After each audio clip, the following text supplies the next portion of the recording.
Hybrid విధానంలో మహిళా నాయకత్వ ప్రోత్సాహ థీమ్తో మహానాడు నిర్వహణకు టీడీపీ సిద్ధమైంది.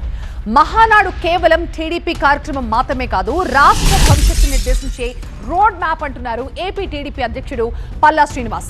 1800 క్లస్టర్స్ లో మహానాడు నిర్వహించి గిన్నెస్ రికార్డ్ సాధించబోతున్నామని చెప్పారు.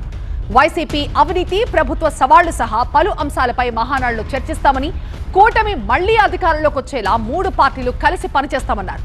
పల్లా శ్రీనివాస్ వ్యాఖ్యల పూర్తి సమాచారం TV9 అసోసియేట్ ఎడిటర్ ఈశ్వర్ వివరిస్తారు. తెలుగుదేశం పార్టీ రాష్ట్ర అధ్యక్షులు పల్లా శ్రీనివాస్ సార్, వాటికి భిన్నంగా జరుగుతున్న మహానాడు ఎట్లా చూస్తున్నారు సార్? నా దేశం నా బాధ్యత అనే పిల్లి నినాదానికి పురస్కరించుకొని ఇంధన పొదుపులో భాగంగా హైబ్రిడ్ మోడ్లో చేయాలి అని చెప్పేసి డిసైడ్ చేయడం జరిగిందండి. రేపు 27-28 తారీఖున జరగబోయే మహానాడు 2026 ఇది ఒక గిన్నెస్ రికార్డ్ కాబోతుంది. ఎందుకంటే సుమారు 1875 క్లస్టర్స్లో పెడుతున్నాం. అంటే కనీసంగా ఒక్కొక్క నియోజకవర్గానికి 10 నుంచి 12 క్లస్టర్స్ ఉన్నాయి. ఖచ్చితంగా మా మూల సిద్ధాంతాలకు ఎప్పుడు కూడా విఘాతం కలగకుండా ముందుకెళ్తాం.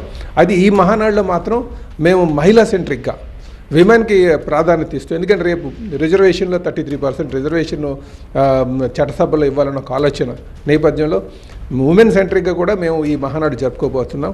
ఇప్పటికే మీరు చూస్తే మా పార్టీలో కనీసంగా ఈ పార్టీ పదవులు ఏవైతే ఉన్నాయో అవి 20% దాకా ఇవ్వడం జరిగిందండి. సీట్లు అయితే 10% దాకా ఇవ్వడం జరిగింది. దీన్ని 33% తీసుకెళ్లాలంటే ఆ నాయకత్వ లక్షణాలు ఉన్నటువంటి వారిని మనం ఇప్పటి నుంచే ప్రోత్సహించాల్సిన అవసరం ఉంది, గుర్తించాల్సినటువంటి అవసరం ఉంది. కనుకనే ఈరోజు ఉమెన్ సెంట్రిక్గా కూడా మేము మహానాడిని జరుపుకోబోతున్నామండి. మీరు పార్టీ అంశాలతో పాటు ప్రభుత్వానికి సంబంధించిన అంశాల మీద కూడా చాలా కీలకమైన తీర్మానాలు చేసే అవకాశం కూడా ఉంటుంది. ఈ బ్యాలెన్స్ ఎలా చూస్తున్నారు సార్? కూటమిలో ప్రభుత్వ పాలన, పార్టీల ఐడెంటిటీ, ఈ రెండింటి మధ్య బ్యాలెన్స్ని ఎలా కన్వే చేయబోతున్నారు? 3 పార్టీలు కలిసి ఉన్నప్పుడు చిన్న చిన్న డిఫరెన్సెస్ ఉంటాయి, కానీ దాన్ని ఎక్కడికెక్కడ అడ్రస్ చేసుకుంటూ ముందుకు వెళ్ళాలి. అలాగే తగు ప్రాధాన్యత అందరికీ ఇవ్వాలి. కానీ గెలిపే జయంగా వెళ్ళాల్సినటువంటి అవసరం ఉంది. ఎన్ని సిద్ధాంతాలు ఉన్నా, ఎన్ని ఆలోచనలు ఉన్నా సరే గెలుపు చాలా ముఖ్యం. ఆ గెలుపుని మనం రాష్ట్ర అభివృద్ధిని దృష్టిలో పెట్టుకొని తెలుగువాడి యొక్క ఆత్మగౌరవాన్ని గుర్తించుకొని మనం ముందుకు వెళ్ళాల్సినటువంటి ఉంది. అందుకే దానికోసం మేము ప్రతి స్టేజ్లో కూడా ఆ కోఆర్డినేషన్ కమిటీస్ వేసుకున్నాం. ఎక్కడ కూడా ఎదుటివాడికి అవకాశం కల్పించకుండా 2029 జయంగా వెళ్ళడానికి మేము అన్నింటికీ కూడా ప్రిపేర్ అవుతాం. ముఖ్యంగా మహానాడులో 20 రెజల్యూషన్స్ తీసుకుంటున్నామండి. ఒక 4 రెజల్యూషన్స్ తెలంగాణకు సంబంధించి, 16 రెజల్యూషన్స్ ఆంధ్రప్రదేశ్కి సంబంధించి. ముఖ్యంగా ఇందులో మేము ఎదుర్కొన్నటువంటి సంక్షోభాలు, పార్టీ స్థాపించినటువంటి నేపథ్యం, భవిష్యత్ ప్రణాళిక, అలాగే మేము చేసినటువంటి సంక్షేమం, మేము చేస్తున్నటువంటి అభివృద్ధి, అలాగే కార్యకర్తకి ఇవ్వాల్సినటువంటి ప్రాధాన్యత, మహిళలకు ఇవ్వాల్సినటువంటి నాయకత్వం, వీటన్నిటి మీద చర్చిస్తానండి. రాజకీయ పార్టీలకి అపోజిషన్ని విమర్శించాల్సినటువంటి అవసరం ఉంది. వాళ్ళు చేసినటువంటి తప్పుడు విధానాలను కూడా మనం చూపించాల్సినటువంటి అవసరం ఉంది.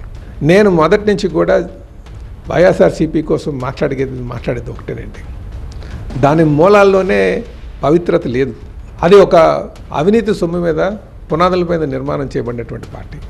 ఆ పార్టీకి ఉన్నటువంటి ఈరోజు కూడా మీరు గత 5 సంవత్సరాల పాలన చూసుకున్నా సరే పర్సంటేజెస్ మీద నడిచింది తప్ప ఎక్కడ కూడా వ్యవస్థ నిర్మాణం చేయాలన్న ఒక ఆలోచన కానీ, సమాజం స్థాపించాలన్న ఒక ఆలోచన కానీ, అలాగే కాలానికి అనుగుణంగా నిర్ణయాలు తీసుకోవడం కానీ జరగలేదన్నది నా భావన అండి.